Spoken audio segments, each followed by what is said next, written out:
আপনার প্রোডাক্ট ভালো, ভিডিওর কোয়ালিটিও খারাপ না, তবুও ভিডিও থেকে সেল আসছে না, তাহলে প্রবলেমটা আপনার প্রোডাক্টে না, আপনার ভিডিওতে। আমি ই কমার্স ভিডিওতে একটা কমন মিস্টেক দেখি, শুরুতে তারা প্রোডাক্ট দেখিয়ে দেয়, কিন্তু এটা কেন কিনবে কাস্টমার সেটা আপনারা বলেন না। তারপর তাকে অনেক বেশি ট্যাক্স, আননেসেসারি ট্রানজ্যাকশন আর এমন এডিটিং দেখতে সুন্দর, কিন্তু প্রোডাক্ট সেল করে না। আর সবচেয়ে বড় প্রবলেম, ভিডিওর শুরুতে কয়েক সেকেন্ডের ভিতরে ভিউয়ারের অ্যাটেনশন ধরে রাখা যায় না। একজন কাস্টমার যদি শুরুতেই আপনার 3 সেকেন্ডের ভিতরে সেই স্ক্রল করে চলে যায়, তাহলে আপনার প্রোডাক্ট যতই ভালো হোক সেটা সেল আসবে না। একটা ভালো ই কমার্স ভিডিওতে শুধু প্রোডাক্ট দেখায় না, এটা প্রথমে অ্যাটেনশন নেয়, তারপর প্রবলেম দেখায়, সলিউশন হিসাবে প্রোডাক্টকে এমনভাবে প্রেজেন্ট করে, আর শেষে একটা ক্লিয়ার রিজন দেয় কেন এটা আপনারা কিনবেন।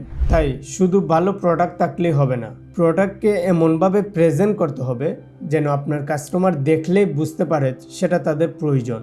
কিন্তু তারা এটা রিয়েলাইজ যে করবে সেটা কিন্তু আপনার প্রেজেন্টের মাধ্যমে তারা রিয়েলাইজ করবে যে এই প্রোডাক্টটা আমার প্রয়োজন। সো আপনার প্রেজেন্ট যত ভালো হবে প্রোডাক্টের, কাস্টমার কিন্তু ততই আকর্ষণ বাড়াবে।